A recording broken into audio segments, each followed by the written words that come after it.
നമ്മള് ചന്തക്ക് പോയതാട്ടോ. നല്ല വെയിലും ചൂടും. ഔദരക്ക് നമ്മളെ മുസ്തഫാക്ക എന്നും കടി പോകുമ്പോ തുണിയിട്ട കാണില്ല, ഇന്ന് ഫാൻ്റെ ഇട്ട് കണ്ട് നമ്മൾ ചന്തക്ക് വന്നോണ്ട് കാണാൻ പറ്റിട്ടോ. ഏതായാലും ചുള്ളനായിക്കണ്. ഇങ്ങോട്ട് നോക്കിയാൽ നിങ്ങൾ വെയിലോണ്ട് കുപ്പിയിലൊക്കെ വെള്ളം നിറച്ച വെള്ളമൊക്കെ കാലിയായിട്ട് ആ ബോട്ടിലേക്ക് അതൊക്കെ ശേഖരിക്കാട്ടോ. അജ്ജതി ചൂടല്ലേ. ഇതെന്താ സാധനം?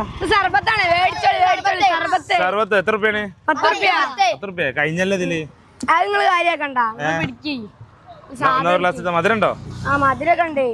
കച്ചവടൊക്കെ നിങ്ങളെ വീട് എവിടെ? ഇതാരതാണ് വെള്ളം? എല്ലായിടത്തും കൂടിയോ? 6 ആളോ? ഉഷാറാണല്ലോ. 6 ആക്കളെ കച്ചവടം നടത്തണോ? ലാഭം ഉണ്ടാവൂലേ? ഉണ്ടാവും. ചൂടത്തൊരു ആശ്വാസം. 10 റുപ്യക്ക് നല്ല അടിപൊളി സർബത്താട്ടോ. കുട്ടികളൊക്കെ